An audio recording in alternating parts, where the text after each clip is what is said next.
Hi boys and girls, it's me, Miss Watts again. I'm here to talk to you about, guess what? Sentences, that's right. Not just any sentence, not just sentence, testing. Today I want to talk to you about compound sentences.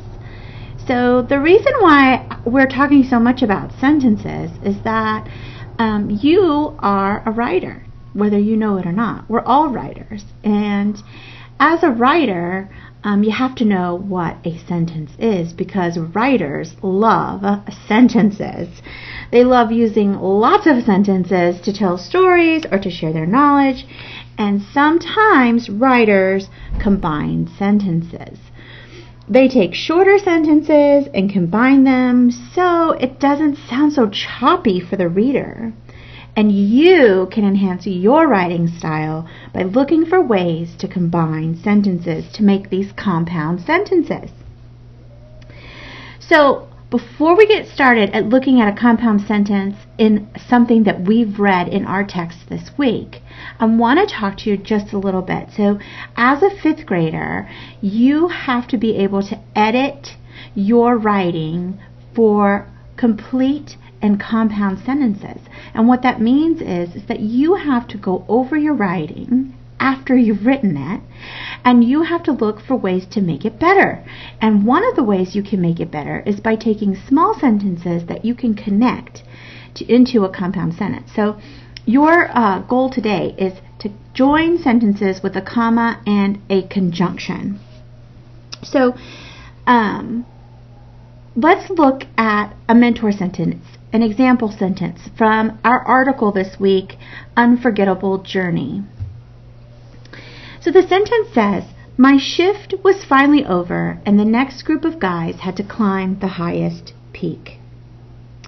Now we can join sentences and make one sentence, but first we need to make sure that there are two sentences there to join together. So let's check them. Alright, I'm going to grab a marker and we're going to check these sentences. Okay, so we're going to do some noticing. Alright, so I notice that I have a comma and the word and. Guess what? That's my conjunction. There's my conjunction. And there's my comma, right? So remember our target today, I can join sentences with a comma and a conjunction. So I found my comma and my conjunction. So what I have to do is I have to look at the words before the comma first. Let's see if we have a sentence. My shift was finally over. Do I have a noun here? Or a subject? I think I do. Shift. Let's try it. Let's see. Noun. Let's see. A shift, the shifts, some shifts. Yes, that's a noun. Check. I'm going to write above it. That is a noun. Where's my proof? I'm proving that it's a sentence. Was. My shift was. Let's see. Is was a verb? I was. She was. He was. You was. It may not make sense in all of them, but it definitely makes sense in some of them, especially I was and he was. So that is a verb. So here I have a complete sentence. I have a subject, my shift, and I have a predicate. Was finally over, right? My predicate starts with the verb. Now let's look at the next sentence or the group of words after our conjunction. I'm going to choose a different marker, a different color here. So I'm going to underline that next sentence here, and I am going to check and prove to see if this is a sentence. The next group of guys had to climb the highest peak. It sounds like it would work when I read it out loud. Let's see if we can find a noun. The next group of guys. Okay, guys. Let's see. I wonder if that makes sense. A guys. The guys? Yeah. Some guys. Yeah, that makes sense. So this is my noun. Now I have to find a verb. The guys had to, and then climb. Well, which one is my verb? You know, I really think that these words in front, had to, kind of help. They're like helping verbs. They help this main verb, right? Because what are the guys doing? The guys are climbing. But let's test them. Let's test had to. I had to. That makes sense. You had to. That makes sense. He had to's. That doesn't make sense. But this, I think, had to is a verb. It's a special kind of verb, right? Like I said, it's a helping verb. Let's test climb too. I climb. Yeah. You climb. Yeah. He climbs. Wow. All right. So this whole part, these are my verbs right here. Had to climb. So this is a sentence. Check. Sometimes it's a little tricky when you're looking for the verb when they have those helping verbs involved. Okay? Alright, so I've checked to make sure that they're both sentences. Now, this together, I have two sentences, right? Here's my first one, underlined in brown. Here's my second one, underlined in orange. But they are joined together with a comma and a conjunction to make one full sentence. They're both complete, but they're joined together to make one compound sentence. So this is a compound sentence, right? So I'm just going to kind of put this, it's compound, right? Two sentences joined into one.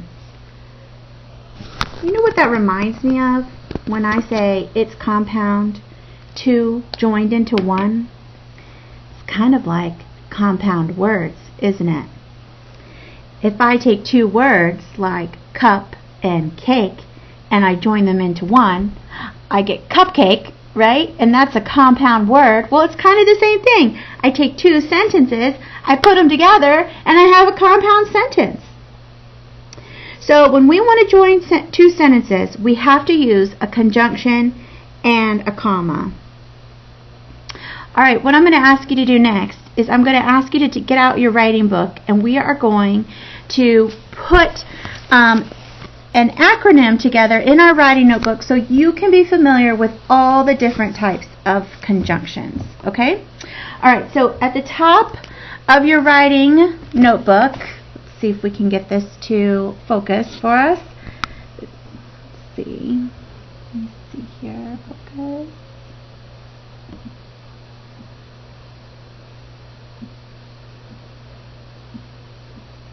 Alright. At the top of your writing notebook, I want you to write conjunctions.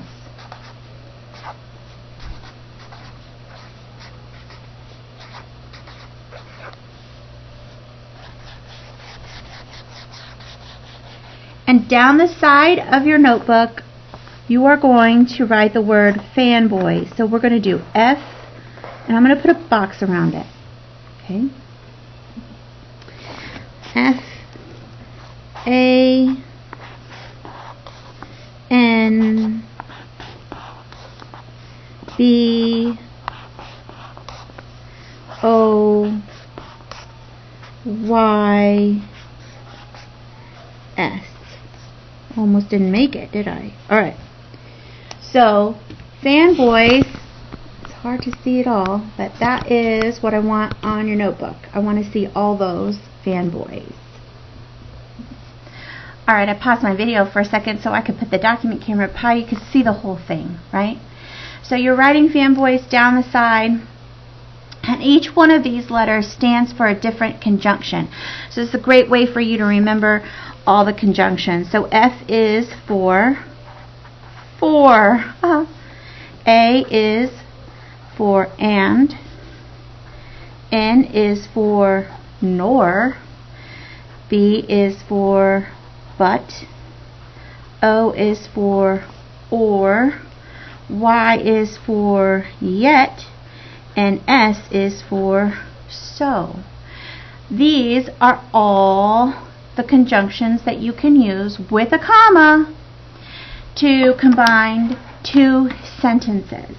Alright? So what I'm going to ask you to do today is I'm going to ask you to be on the hunt as you read, right? And you're looking at different things. Be on the hunt to see if you can find ways that writers use these conjunctions in their writing where they join two sentences into one sentence using a comma and a conjunction. And when you find that sentence, I want you to write it right here out to the side to complete your FANBOYS chart. I want to see if you can find a sentence. Be on the hunt all week long to see and put into your notebook. I want to see, maybe we should have a little contest to see who can find all examples first. That'd be fun, right? Okay, well, that is all for today.